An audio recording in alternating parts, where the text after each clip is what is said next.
Good old Kane, he's always at it. Hey guys, Mario from Diaco's Garden Nursery here. Hope you're all well. We have gotten through the winter and spring is here. So today's video is all about colour. We're going to go through what I believe would be the best plants to get in the garden now to give you the most amount of abundance of flowers throughout spring. Have a look at the lovely Bacopa.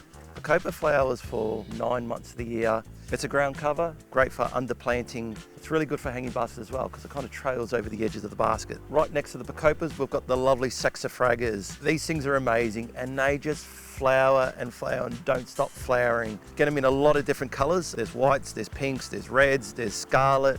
They're tough and hardy as well, which is great. And they do well in pots as well as the ground. So really, really good choice, Saxifragas. Now just on the other side over here, we've got our daisy ranges, pinks and purples and oranges and yellows. We've got some more daisies down here as well, the Osteospermums.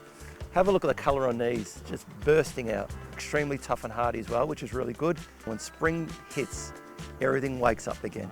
You know, all the green life starts smiling, starts generating, the sun's out. There's a bit of a different feel to the air. The plants, they see it, they feel it, you know what I mean? So spring's a fantastic time to be planting. You know, we still get a little bit of rain, we've got the sun and the heat, perfect conditions. The lavender, I just love lavender. It just brings an abundance of colour, abundance of flower. If it finishes flowering, you just hack it back, comes back up very, very quickly, out in the full hot sun, doesn't need much water. There's French lavender, English lavender, and my favourite Italian lavender, but let's not go there.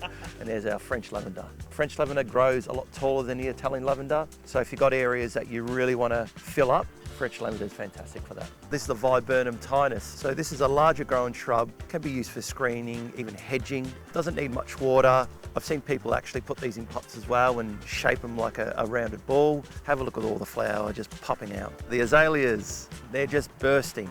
So many different varieties, so many different colours. Sun-tolerant azaleas, there's also shade-loving azaleas. Depending on the variety, they do flower at different times of the year. You can see the ones just popping into flower now, and obviously they're your spring flowering azaleas. Nice big and bushy and fluffy type flowers. Have a look at these Serrurias. As you can see, they are just popping. These are the pretty in pinks, a bit more of a pinky tone towards the edges, and the very, very popular brushing bride.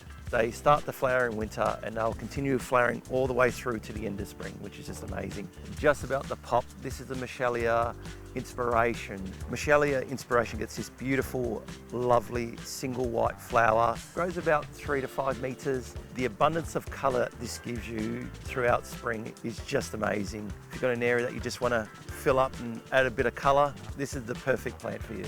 Have a look at this thing. So this is a form of Hakea, so a really hardy Australian native shrub. This will probably grow between 3 to 5 metres as well. Have a look at the flower on that. Kind of like a cone that kind of pokes up, a bit more of a pinky tone towards it. Nice fine foliage too.